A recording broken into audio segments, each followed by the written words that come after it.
a blog post as follows that I thought was fascinating. Children are taught by battalions of self-interested psychologists and plaintiffs' lawyers that they must feel traumatized by every allegation of abuse, real or imagined.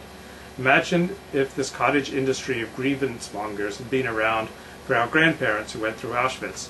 None of them would have picked themselves up to remarry, raise kids, and create successful businesses, put the past behind them. They would have been taught to dwell on the past, wallow in it, and generally think of themselves as victims. This type of psychobabble is not found in the Torah, which is one reason the Orthodox community largely rejects it. But I submit to you that there are millions of non-Jews in this country alone who also do not share this type of mindset. It's a way of thinking, not necessarily a religious issue. And that's why the comparison to eating McDonald's is wildly inexact. Eating a cheeseburger is concrete. It's easily identifiable as a violation of community standards.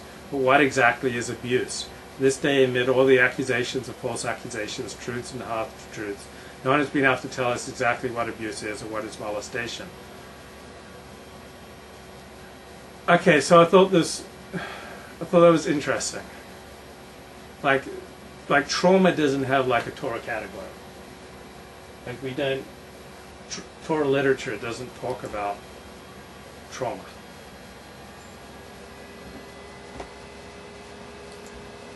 And so therefore from an Orthodox perspective, it doesn't have, trauma isn't anything. So this is Rabbi Mark Shapiro. There's another theory as to why the sectarian Hasidic world in particular has had so many cases of covering up and defending child sex abusers. It is that they simply do not regard these people as so terrible. The evidence for this appears obvious in that in case after case we see that they continue to allow sex abusers to teach and refuse to turn them over to the authorities and to warn the parents. Had they caught the Rebbe eating at McDonald's, you can be sure he would have been fired, but not so when it comes to fooling around with kids. The question is, why do they have this outlook, and how come they don't regard child sex abusers as so terrible? Here is a possible answer. Look at where these societies get their information about human nature, the information that they regard as authentic and true. It does not come from modern psychology, but from Torah. If you look only at traditional rabbinic literature, you won't conclude that child sex abuse is as terrible as modern society views it. Yes, it is a sin. The person who commits it must repent, as he must do with all sins. But there is nothing in the traditional rabbinic literature that speaks to the great trauma suffered by the victim. How do we know about this trauma? Only from modern psychology and the testimony of the victims. Yet this type of evidence does not have much significance in the insular Hasidic world, unless it is your own child who has been abused. Certainly modern psychology, which is often attacked by figures in that community, is not given much credence, especially not when they are confronted with an Isser of Masira. That's a writ against informing to the Gentile authorities. So I think that theory has some weight to it. What do you think? Could be. I don't think that they are as... One second. Can I do this for a second? Yeah. I don't think that they are as... Two people asked. Jewish Republican. Who's that? All right. Finish the thought. Hey, Bubba. Bubba Metzia's in the room. He hasn't been here in a while. I don't think it's taken as lightly as he makes it out to be in that piece. I don't think they just like given like a green light and everything is okay. You know. Well, he didn't say it's a green light. It's definitely a sin. But he makes it sound like, oh, but again, it's but here's the thing. He makes it. I don't like that what he did. I'm going to tell you, I don't like that article. I'll tell you why.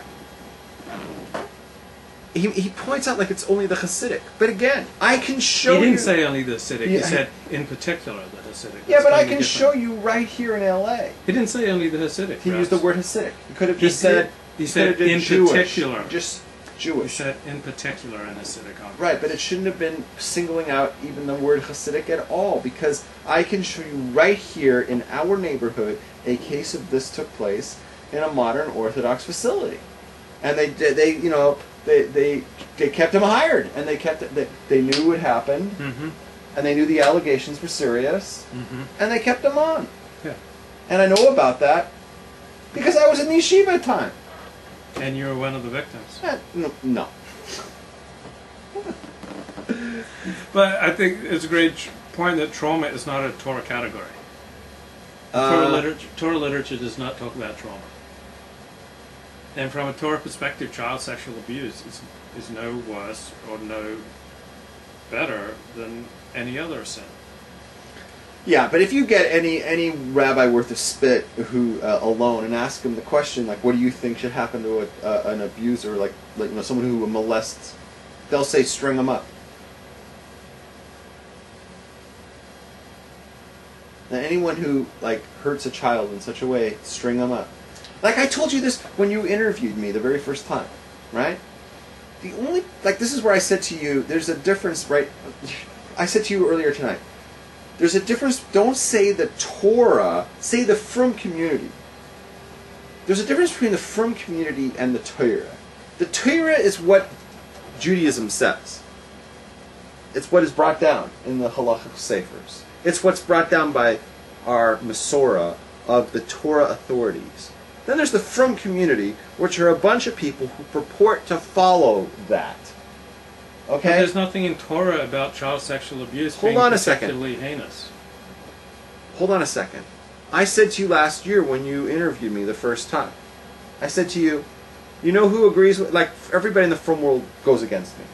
Right? Everybody in no one in the frum world sees it the same way as me. However, the Torah is, I'm not against Torah, I'm actually with Torah on what I'm doing. And the Torah authorities, the Gedolim, they have no problem with Rabbi Raps. The Gedolim have no problem. When I say I'm not having kids, the Gedolim are fine with that. They come into the chat room and say Yashikar. Yeah, they're fine with that. Okay? They might have problems with other things I do, but they have no problem with that. Yeah, Rabbi Yashif has come in the chat room and stepped said in. Yashikoach Yashikoach Rabs. Don't have kids. Give it up for Rabbi Rabs. Right? None of the Gedolim would ever have a problem with me. Who has a problem with me? If there's any rabbis who have a problem with me, it's the little shmechlach at the bottom of the barrel. Right? It's not the guys at the top. It's not the cream. It's down at the bottom where you have all the, down at the bottom where you have all the seeds and stems down at the bottom, right? That's where you're going to find people who have a problem with me. Speaking of seeds and stems, did you see Brokeback Mountain? No. What's that to do with seeds and stems? Well, the rancher who employs the two gay cowboys, he sees them playing around with each other. Okay. And he fires them, lets them go. Okay. And he talks about seeing them play Stem the Rose. Thank you for interrupting with that. Thank you for that. All right, so how do we get into all this? Stem the Rose.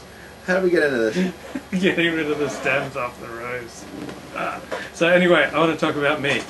Wait, Greg says, which branch of Orthodoxy would you say has the best track record? No one does. For minimizing the cycle of abuse? No one does. That's a great answer. No one does. Right? They're all equally up to their ass in it. I will say, I'm going to be quite honest, I don't know anybody in any of these that has a grip on it. You know who has a grip on it? Rabbi Rabs has a grip on it. Okay? When it comes to the entire frum world or the entire Torah community that really has a grip on the cycle of abuse, you're looking at it here tonight. This is it, right here. It lives in this chair. The Gedolim have no problem. They would love for me to talk. I should get out there more and talk about it. That's really my gift, is that I understand it, and I'm the only one who's really taken upon himself. I'm the only Frummy in the world who's taken upon himself that I will not have kids because I don't want to continue the cycle of abuse. That's what separates me from the herd. So I remember when I was a little tyke, I used to play the recorder. And I remember going over to my recorder teacher's home to take lessons. So one time I go over to my recorder teacher's home. She's really cute, and I'm just in 5th grade. And she's wearing this negligee. And here we go. That only took 30 minutes. That's when Levi feels like he doesn't have anything to offer Torah-wise, he's feeling insecure, and then he just reaches into his bag and pulls out some condoms. Okay, go ahead. Go ahead. That was it. I just made that up. I didn't really get it on with. Do we know Misha? With my recorder teacher. Okay, so I want to talk about me. Hi, Misha. Who's Misha? Okay,